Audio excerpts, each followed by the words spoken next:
It's 10 for a quarter. So it's not working. Connection not working now, so. 9:56.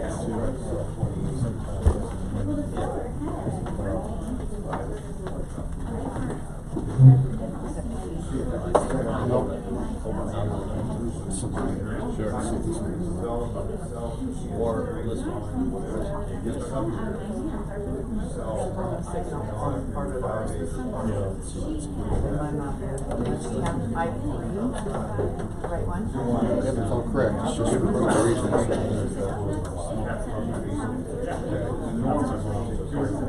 See that light's in your middle.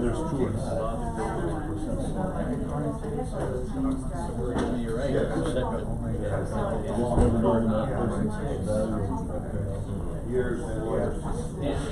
Carry yourself. Just like this friend of mine, they have a lot of seen you dressed bad. Dressed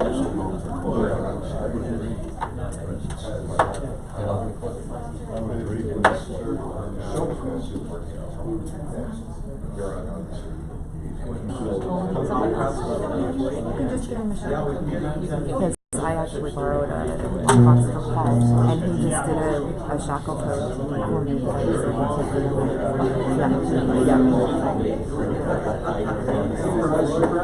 I didn't end up going to Rosewood to see my daughter for a couple of weeks. She was taking a lockbox off tomorrow, and I was like, and it just brought the question up, hey, I don't want to sit in for 2 weeks. Can someone else take mine? It's like getting. Time? It's 9:59. Close enough. You did it. No, that's the purpose this time.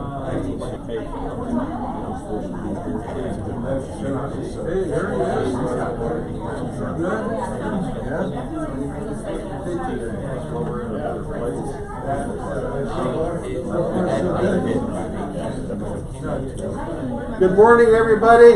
Morning.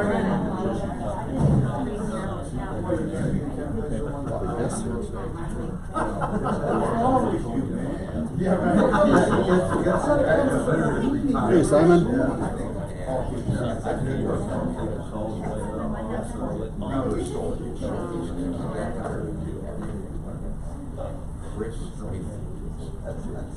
We'll give people a minute to trickle in. Everybody, I see you coming in from the back. Give me a chance to get my technology working.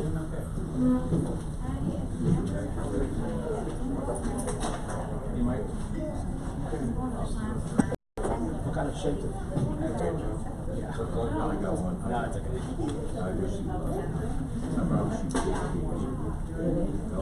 I'm going to try it one more time. Apple TV. Hey, right? Morning. You have the TV to come online. Uh-oh. Front and center. It's on the back one. That's weird.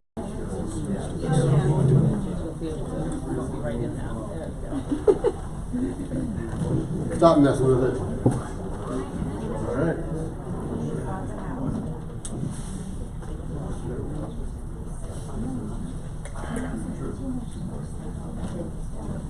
Here we go. Maybe. Thinking. Thinking. Throw my coffee at it. No, you won't help to throw any beverages at it. There you are. Really Well funky. done. Color not very. Oh. I unplugged it that time.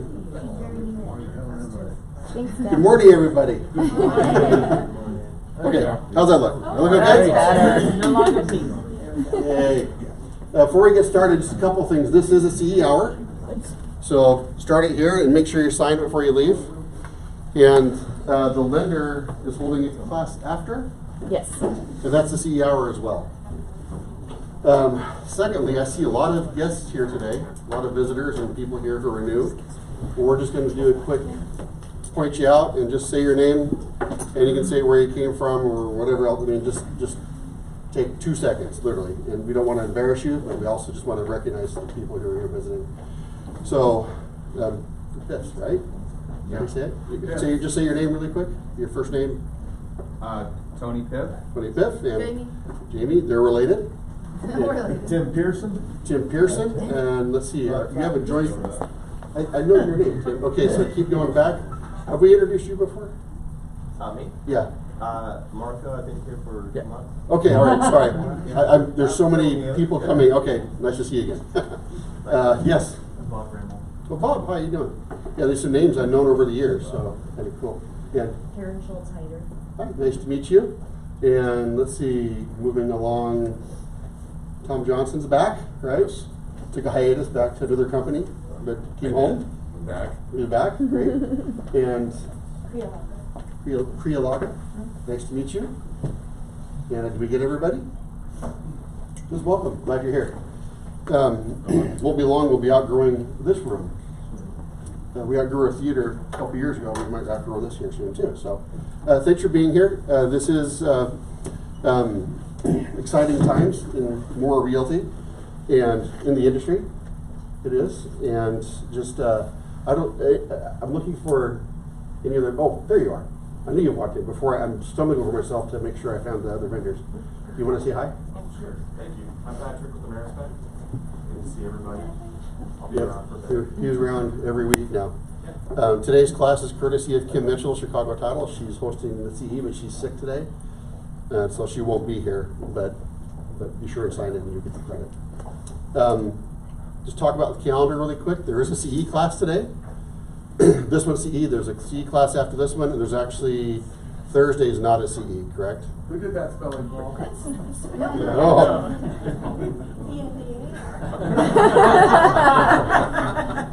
Dude. Oh, it's a link, that's why. All right. Hey, spelling's not my thing. You should know that. That's all right. It does link out to Basecamp though. That's why. So it links out to Basecamp calendar, just so everybody knows. When you join and as you join, those that are here, if you go into your Basecamp account, onto your home screen,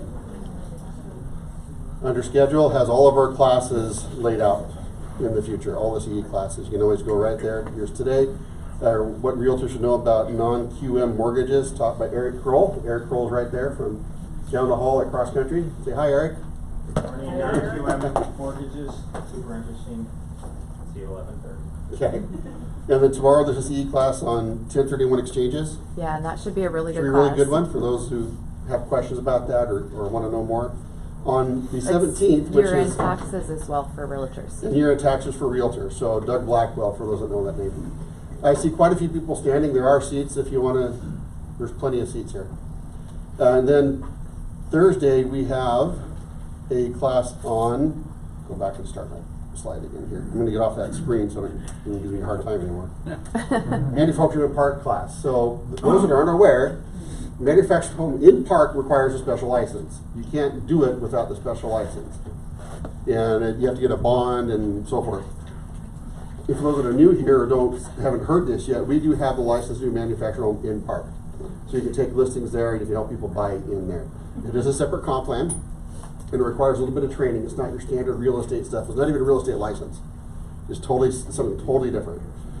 So those that would like to teach or like to know how to do manufactured home in park, it is different. And just because it's in the arm list does not make it a real estate transaction. It's literally not a real estate transaction. As a matter of fact, we don't even review the file. We let someone else review them because it didn't even require it, right? So we have classes this Thursday on manufactured home in park, and then ongoing training classes about manufactured home in park. But if you want to do it, you need intensive training, and there's a separate addendum to sign for that as well. So anything you want to add? Yeah, so this Thursday is actually going through forms, so if you already have your manufactured home certification, this would be a great class to attend because there's different ways of filling out forms, and we actually have different sale agreement for manufactured home and parks, and a lot of people don't realize that. And there's a process of going through with a listing and representing a buyer. So that's what we're going to go through this Thursday, and we'll have another class. We just last week had a certification class, so we'll add another one on the schedule as well. And then every 1 or 2 Tuesdays a month, we're gonna have a little sales meeting. Once you have your manufactured home and park certification class, we'll have a sales meeting and go through marketing and different tips on how to get your foot in the door with the park managers, because that's really important. That's where you need to start. Because a lot of them have dealers that already are in there, or they're being ran by Commonwealth or large companies, and they're the ones that list the homes in the parks the majority of the time. So it's just different tips on how to work it. Manufactured homes and parks actually are a great thing to do. People think, oh, there's not enough money in it. It's not just about the money, it's about the connections and the clients that you get, because I have a client that's moving from the park. That was his first home, and he's buying a $400,000 home once his home sells. So it's a great way to actually boost your real estate business. It may not be financially good right at the start, but then you're going to end up getting more out of it. So I would really highly recommend taking the class. But now you can show homes that are your MLS if you have this training. Correct. You can sort by in park, which is really kind of cool. Now, sometimes buyer agent commissions as low as $500. So like you said, it's not really always about, it's not high dollar stuff, but it's activity, and it can lead to other things. We've had people who have registered somewhere to look at a manufactured home in park, get pre-approved and realize they qualify for $350 or $380, right? Because they just don't know yet, right? So it's a lead gen for you. Okay? All right, I'm going to go back one slide. Smartphone app reminder. For those that have the old More Realty smartphone app, that discontinues on the 19th, which is in 4 days. Be sure to just delete it or get your contacts out of there. And we're asking you to use the HomeSnap one. I've been using the HomeSnap one. I really like it. I like it a lot better than the one we had that was branded to More Realty. You had a website, and I did a little bit of ad spend. I had a listing, a really beautiful listing in Beaverton near the Nike campus. Excuse me. We started at $849. We were down to $729. Could not get an offer on the thing. And I don't know if it's coincidence or not, but I did a little ad spend on the HomeSnap app. Got like 10,000 more looks from Waze and Google's. You know what Waze is, right? Little app that'll pop up and say, check out the home that you're near. That kind of thing. Got 10,000 looks, and I got 2 offers within an hour of each other on Friday.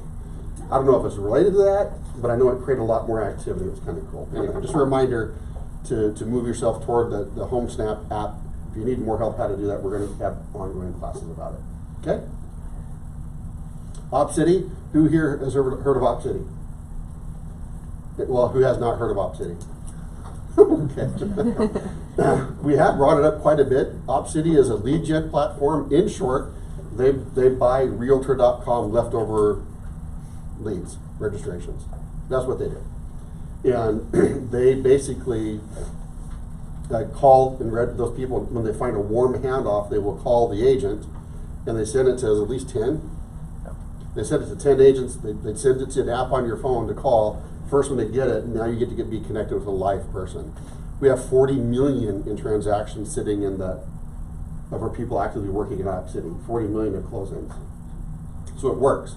If you want to be part of OpCity, we're going to have ongoing classes and training. You have to opt in. We have to invite you. Not everybody wants it. And it's speed to lead. You have to be willing to get it quick. But there are a lot of leads out there. Someone, I won't say his name. He's not here today. He's been grabbing a lot of them.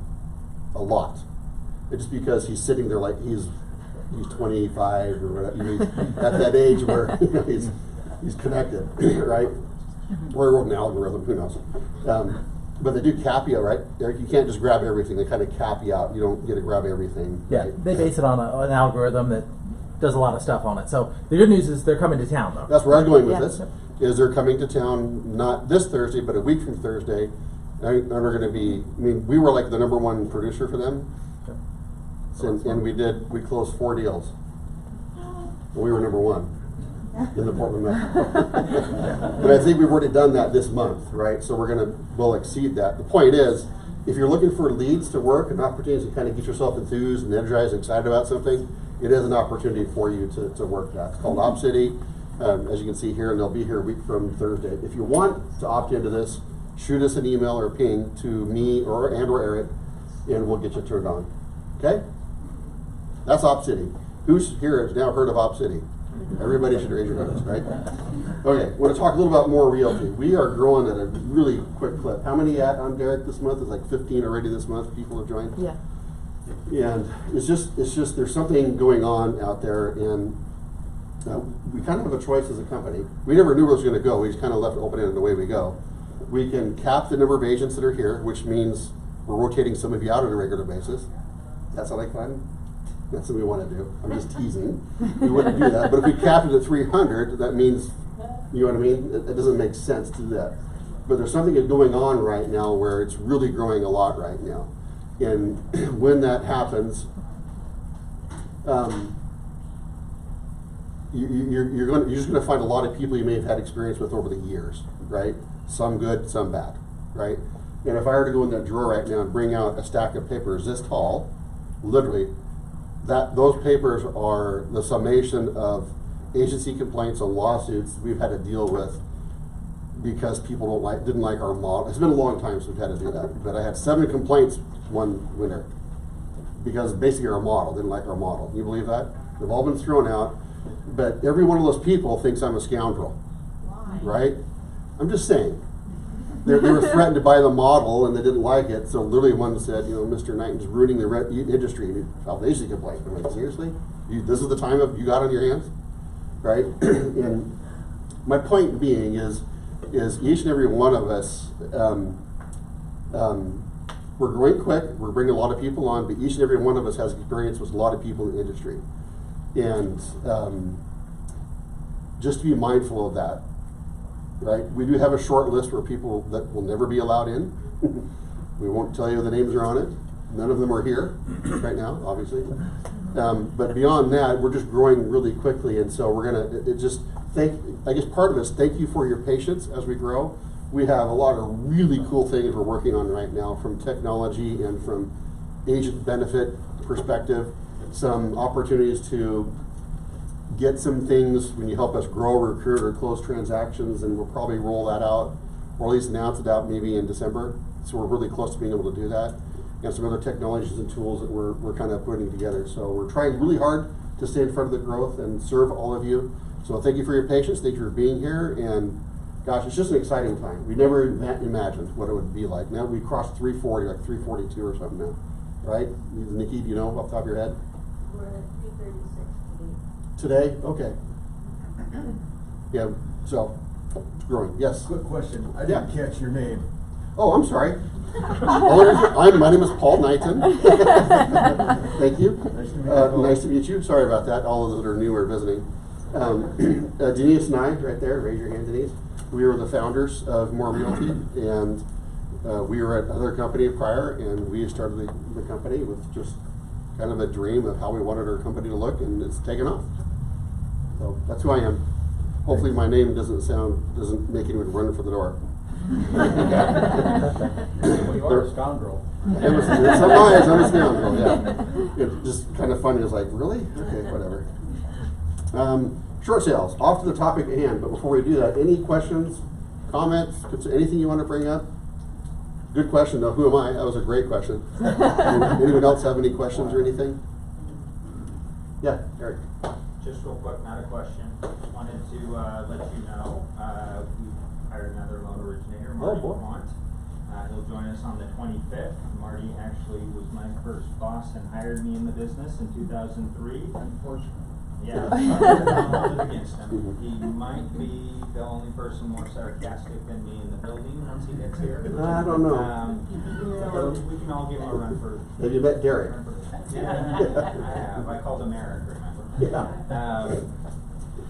Anyway, we're really excited to have Marty here. For those of you who've been in the business in Portland for a long time, Marty was one of the owners of Northwest Mortgage Group. So if you remember that company, which was a great company with great reputation for a long time, Marty was one of the people. I didn't get your last name, Marty. Quant. Quant, okay. Yeah. Thank you. Yeah. So we're really excited to have him, and he's probably embarrassed now because I talked about him. Well, you guys are growing too. That's like 3 hires recently now, so good job. Yep. And they're just down the hall. Yep. Yep, perfect. Thank you. So Nice to meet Good you. morning, everyone, and I'll be back again at 11:30 for a non-QM. Welcome. Thank you. All right. So, anything else? So show of hands. I'll call on you. Who would like to tell us what a short sale is? What's that defined? Yes, Lauren. It's a sale in which you owe more than you're selling it for. Yeah. Anything else? Pretty straightforward. Who's ever dealt with a short sale? Okay, who hasn't ever had to do a short sale on either side of it? Okay, about half and half.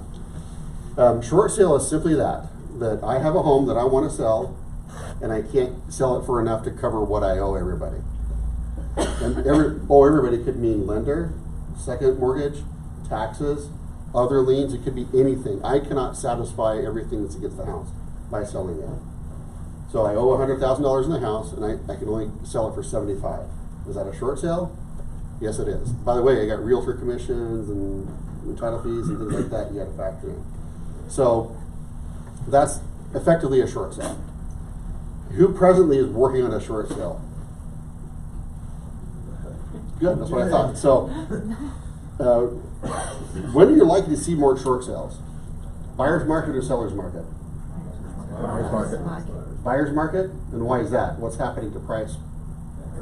Downward pressure on pricing. You're going to say something? I'm sorry. Okay. Downward pressure on pricing. So you're more likely to see them in a buyer's market. And what kind of market are we in right now?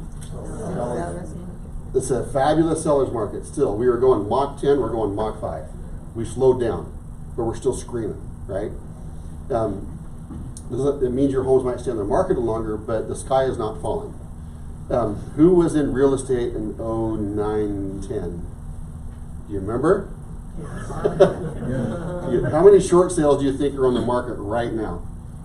Very little. Whoops, I'm going backwards here. And my slides are all jacked up. So just a guess. I ran the numbers for all of the RMLS, and the RMLS covers everything from Eugene. It covers most of the state. Guess how many short sales I found that are active on the market? 150. 150? 86, 7. You guys are all pretty, it's 29. 29 short sales, right? And here's, for those that are curious, it's easy to do. Excuse me. Oops. RMLS.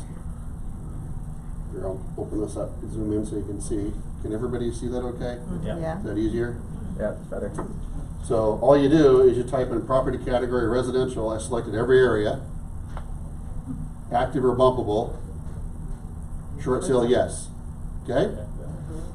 Count. 29. So let's go and add in short sale pending. Take those out. Update just for fun. Count those again. So short sale pending means what? Already have an offer. They have an offer, but they're waiting for. Yes, I think you'll answer it correctly. I couldn't tell. But yeah, it means the short sale has received an offer, and now it's short sale pending. That's all it means. And there's 67 of those. So you combine them together. Active, bumpable, update. Its thing is 79 is the number. 96, sorry. 96 in the whole of the RMLS that are at some level in a short sale process. Is that high or low? No, very low. Staggeringly low. Can you imagine having built your business on being a short sale negotiator right now? There's not many to negotiate, right? So just a little interesting there. So, but the questions will come up. Is a market eventually going to turn a little bit? Yeah. It will. I mean, it's just cyclical. That's just life, right? And we've all seen it. Those have been around. You've seen it cycle more than once. And we've been in the screaming seller's market for 7 years or something crazy, where it's been under 6 months of inventory, and it's still under 6 months of inventory. And that was one of my slides here. Bring that back up. Hit play again. Oops, what happened? I got my computer. Hit quit instead of play. Dang it. Open it. Play, not quit.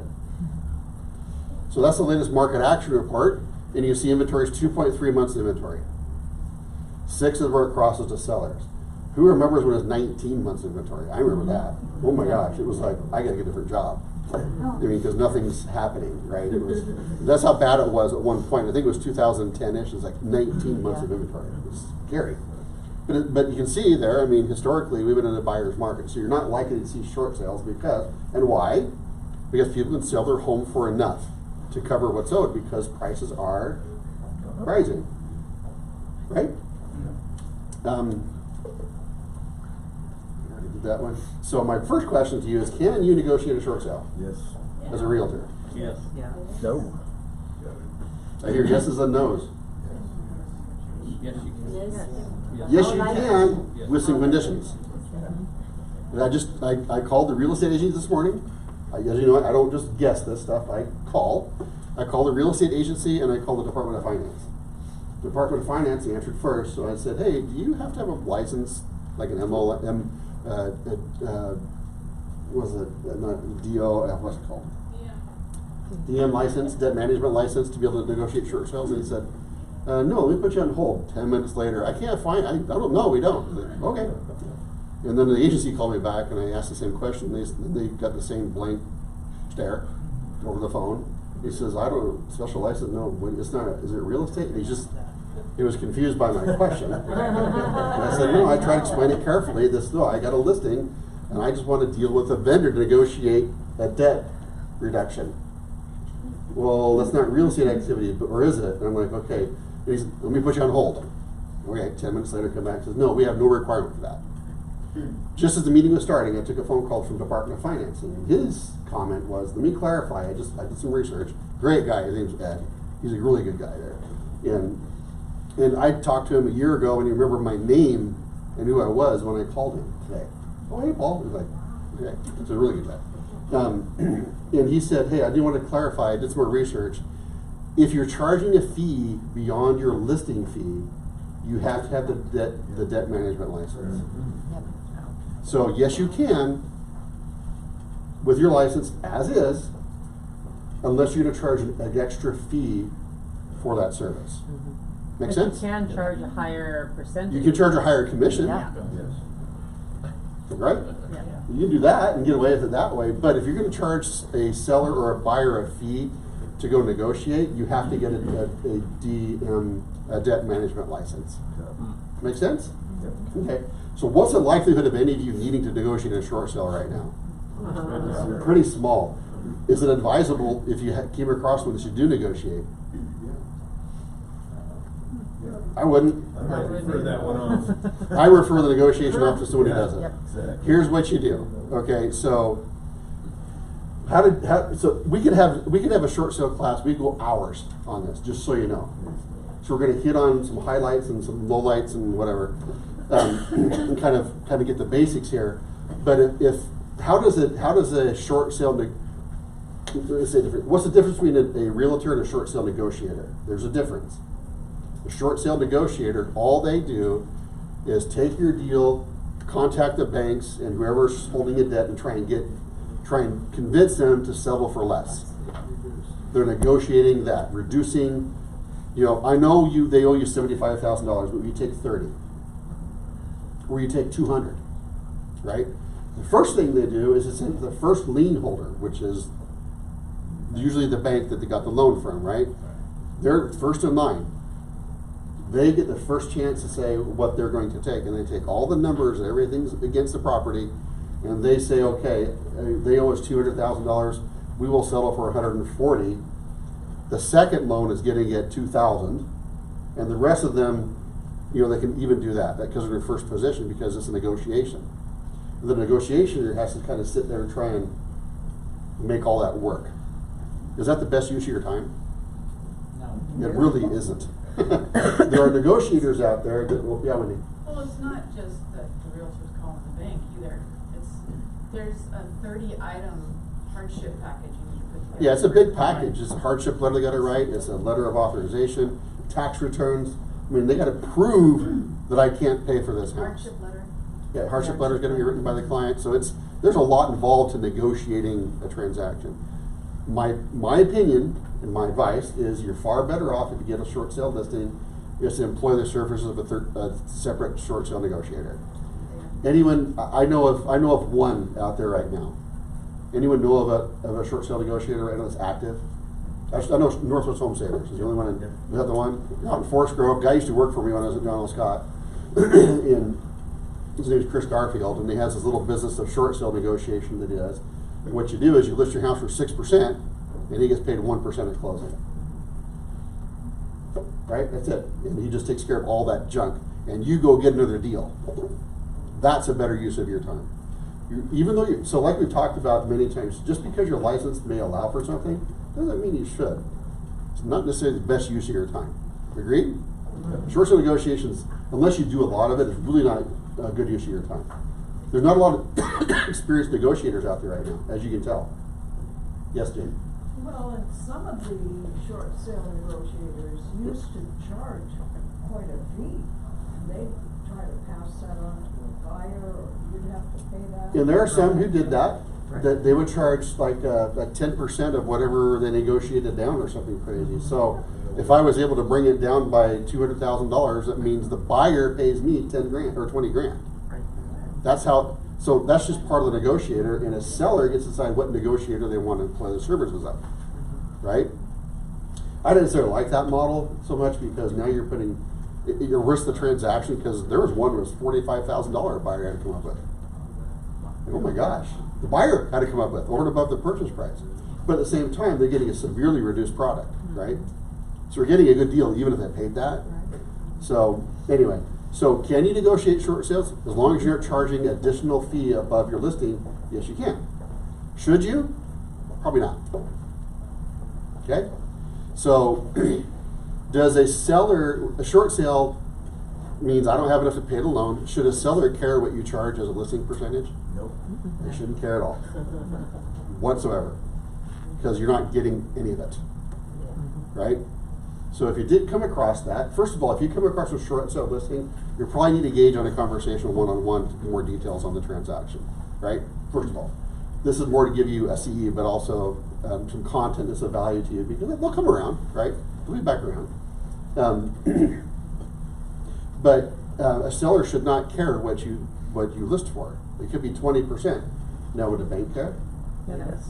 Very much. Very much, because that's money out of my pocket now. You're asking me to reduce my fee so you can make a commission. We're not doing that. That's what the bank will say. They'll come back and say max 6%. If you ask for 6%, they'll let you do that. What if you try and dual end it? If I submit a short sale approval and I'm biased agent, sell agent for 6%, what do you think the bank's going to say to that? They ask you to negotiate. They're going to reduce it down to maybe 3. So what's the better way to do it? Here's a little trick. Hey Scott, I got a buyer for you to work with. How about you give me your 20% referral fee at closing? And if an agent comes in and buys it for themselves, they won't pay. That's the other thing. If you're buying it as an agent buying it, they probably won't allow that agent to. Sometimes, not sometimes, right? So short sales are a different beast. Basically, so on the listing, do you know how to tell when a listing if it's short sale? Yeah. Bottom right. Hang on. Where am I at here? Listing low, this is the listing I got here. So if you're in a listing, oh, I don't like this view. How do I get out of this view? Be on full report page. Do this PDF as well. Okay, so if you go down to the bottom here, it's going to say, may not say it on this one because it's not. There's a place in RMLS. Right here, short sale, no, right? And it's also going to say third party approval. What does third party approval mean? Bank. Someone needs to give their approval. Some third party, whether there's a bank or a tax lien or some credit holder, that or a relo sometimes. If you say yes there, that means some third party other than the seller has to approve the deal. Right. So you should be aware of that too, right? But a bank or a short sale is going to say yes and third party approval required. Okay? Or should. Let's see here. Yeah, so that's going to be important for you to be aware of. And the end up here is going to say active, right? But when you get an offer, it's going to change to SSP, which means short sale pending. What does short sale pending mean? Long time to close. You got an offer, and we're the negotiation process. To the bank. Yep. So, the headaches I can go back to. Back in 2007, I negotiated a short sale, didn't even know that I was a short sale. I had a client who bought a little half of a duplex in Lafayette, Anyone ever hear of Redneck Dave on the radio? Yes. Yeah, it was him, Redneck Dave, and he'd since moved to Texas, but he bought a house and then the market turned south, had a short sale at night. I said, geez, you bought it for 125 and I can't sell it for that because the market just turned south and I don't know what to do. So, well, you want to call your lender? He said, okay. So I called his lender and now I'm negotiating a short, so I didn't even know that's what I was doing. And I went through the process and negotiated the short, so I got it closed. They settled for a little bit less and I brought a buyer and all that sort of stuff. We've gone from that to where you're kind of doing it without knowing it's accident to where for a while it was a functioning industry, right? You had negotiators out of the woodwork and they're charging exorbitant fees and you just knew it wasn't going to last, right? You just knew at some point the market wouldn't, and we're there. I mean, you got 27 active, right? And they all grown less to where we've gone from that to where we are now. So, but boy, you have to be, whenever you're representing a seller, or excuse me, a buyer, and you're writing an offer on a short sale, can you think of some things you might want to tell your buyer? Just raise your hand, and I'll just call on you. Go ahead, Tim, you had your hand up. You were trying to. Well, just pick a thing. Be ready to wait and may not close. May not close. Those are the first two things you should say. Be ready to wait a long time, Yeah. and the likelihood of closing is probably 25%. Yeah. That's what I always tell them. Well, what do? Keep looking. Right? Yeah. Right? And because this could be, I've seen it go 2 years before they got approval. Yeah. I've also seen that in that industry, that the buyers are out there making offers on multiple houses. So, on short sales. There's nothing wrong with that. Now, you can't be under contract with more than one, right? If I write a contract, we're accepted here, and I get one over here, I gotta unwind out of the others. Right. But I can write multiple offers. I think it's important if you're writing an offer too to call a listing agent because they don't always know what they're doing. Uh-huh. And to make sure that they have already submitted the short sale package to the lender with all the financial. Or at least ask, do you have, information. the first question I ask at listing, do you have a negotiator? Right. That's the very first question. If they say, what's that? Uh-huh. You got problems. And it's gonna tell your client, I mean, we can write it, but they don't have a negotiator. Because it's a long, involved process. And back in the day, when it was the heyday of short sales, you had people making $9 an hour at somewhere at a call center with a stack of short sales on their Right. desk. And they'd go to the top and work this one and whatever, and these would sit all day. Right. Move next, and then grab the next one. And if you have an urgent one and it's down here somewhere, well, and you have offer expirations, you have rate lock expirations, you have, I mean, you think about all of it, the short sale is not a guaranteed deal at all. And if they come back, it'll become much more, oh, by the way, just a reminder, be sure and sign in for the CE if you haven't done that, if you haven't seen that yet. Did it make it back there? The CE? Okay, good. Hey, Paul? Yep. You're indicating that 25% closing rate, but if we Wow, have a that's high. Yeah, that is high. If we have a second loan on that property, it's next to zero closing. That second will usually foreclose. Well, and any one of these people that has the right to foreclose has the option to rather choose to foreclose instead, right? So yes, if there's a second, okay, I got approval from the first. They're going to get $180,000, and they're going to approve the second who's owed $100,000 to get two. Now you have to turn and negotiate that. I know we owe 100, but will you settle for two? First position will only give you two. Will you let us close? And some didn't care. They just like, I'm not even gonna look at the file. I mean, whatever. We're just gonna let them go to foreclosure. So you see what I mean? The dynamics and the complexities to the short sale stuff. And it's not so much writing the offer is the easy part, right? Okay, it's on the market. It's short sale. Let's write an offer. It's a great deal. Awesome. Do you have a negotiator in place? No. Oh boy. Or do you have a negotiator in place? Yes, I do. It's so and so from so and so. Great, know who they are. Do you have the packet submitted to the bank at all yet?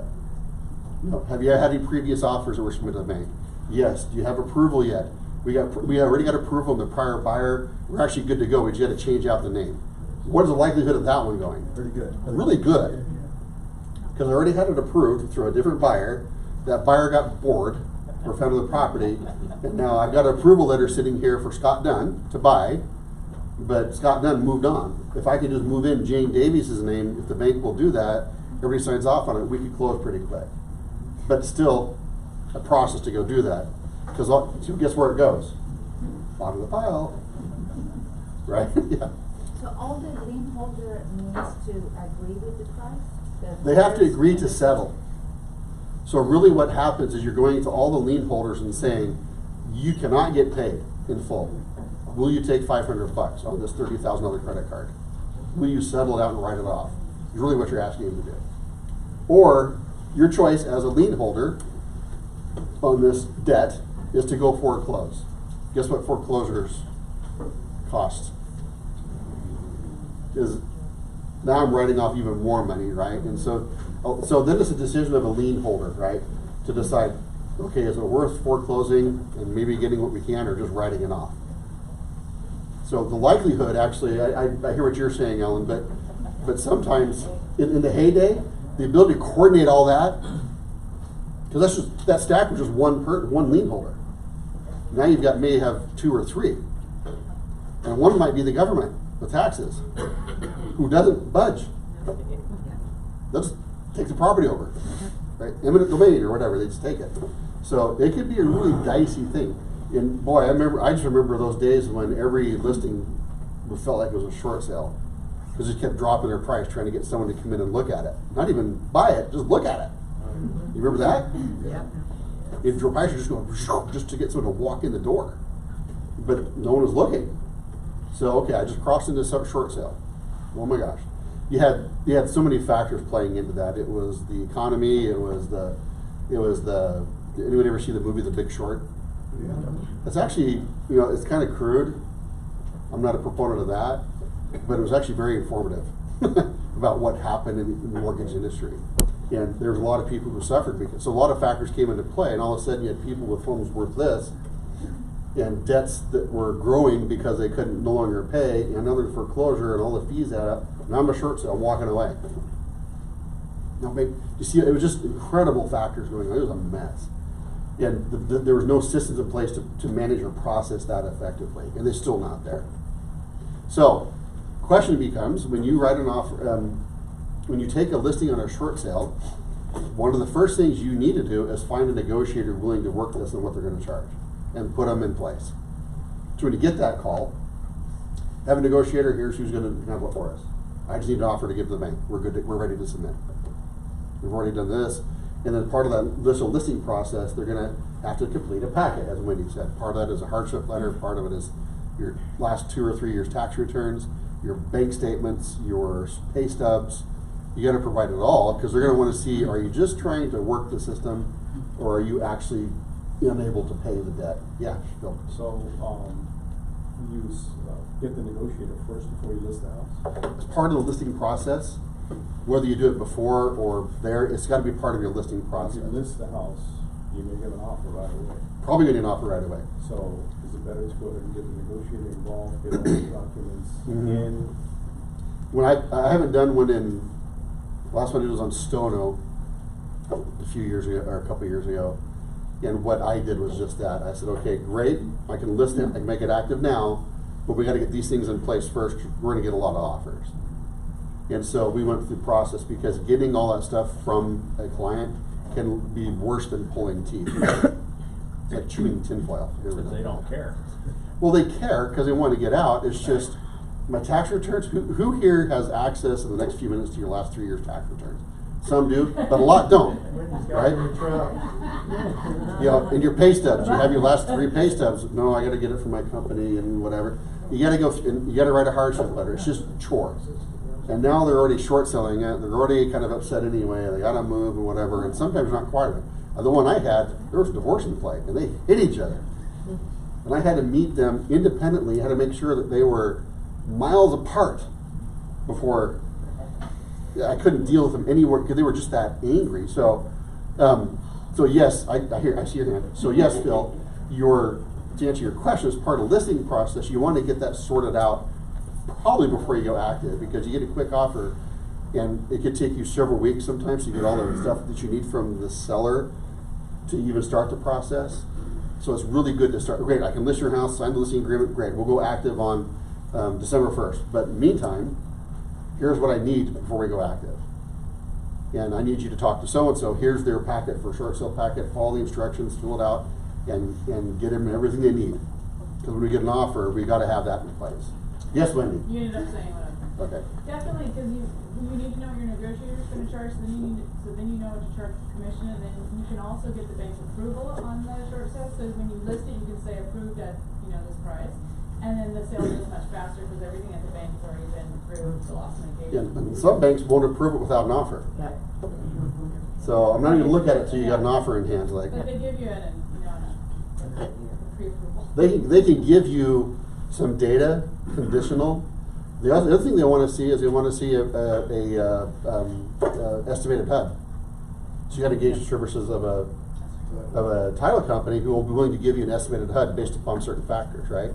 That's just part of the process. You hear, and to do a prelim, and they got all the debts and everything, and now you can provide that to the lender that says, yeah, you're in first place, but look at all these others in second, third, fourth, and fifth place. I've literally seen 5. Yes, Phil, and then. I've done like 20 short sales, but, Sorry. now, definitely passed. Yeah.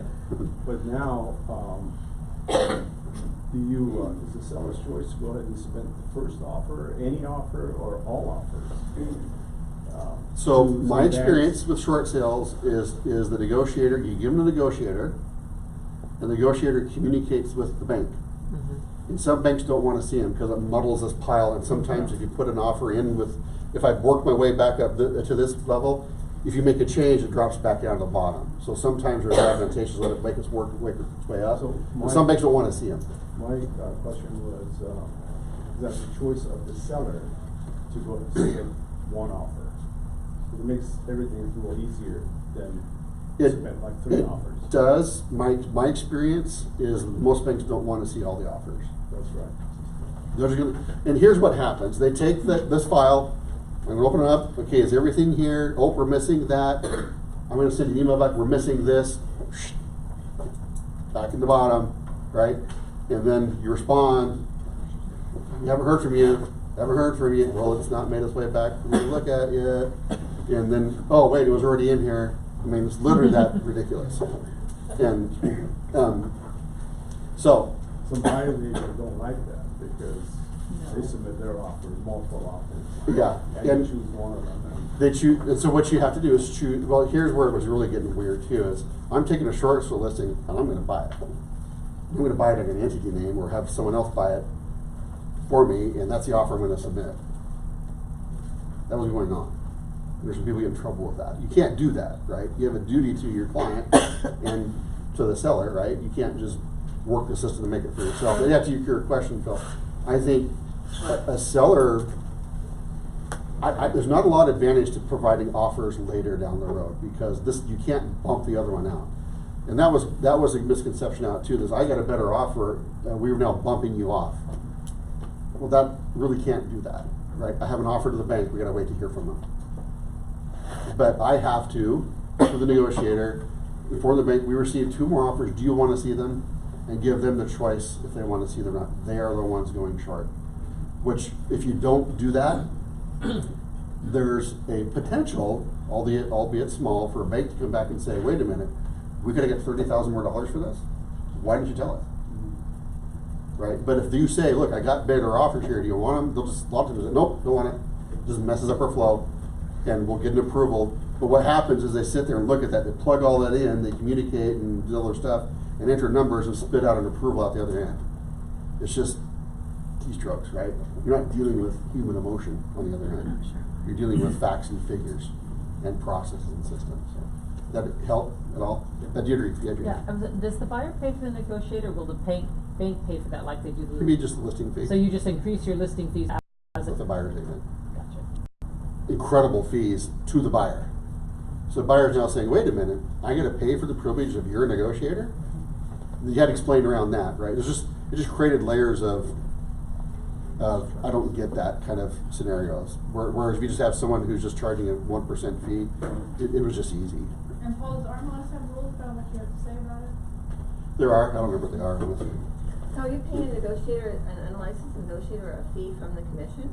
That's what I was. It's usually not unlicensed, they're usually licensed. A licensed realtor? Who just specializes in So it. if we're a short sale specialist, we still need to hire another person to No. negotiate it? We didn't negotiate? I'm just saying it's not the best use of your time in this market. Oh, okay. Because there's only 29 opportunities in the greater Oregon area anyway. Why? How's it going, Pete? I haven't seen you forever. Nice to see you. Yeah.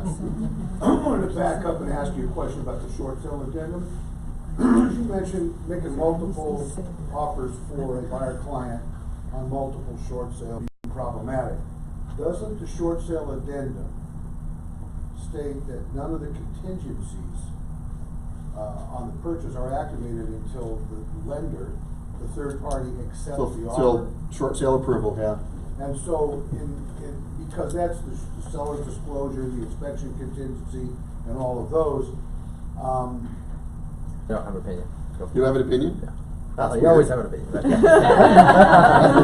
No opinion. Come on, Eric. Put on the calendar. No, I'm kidding. So, We want to hear his opinion, so I can just see if he wants to spit it out. No, I'm good. go ahead, John. John, we're answering his What question. happens if if two properties get approved on the same day? Correct. You wanna be thinking about is, are you gonna be able to sleep at night during all that, knowing that you're tying up properties that there's a good chance your client won't even be able to close on if they get their short sale approved? Adding on to that, I'm not sure I can tie it, even in the short sale situation, can tie up multiple properties. I'm not sure you can do that. If you've done it in the past, Company twice.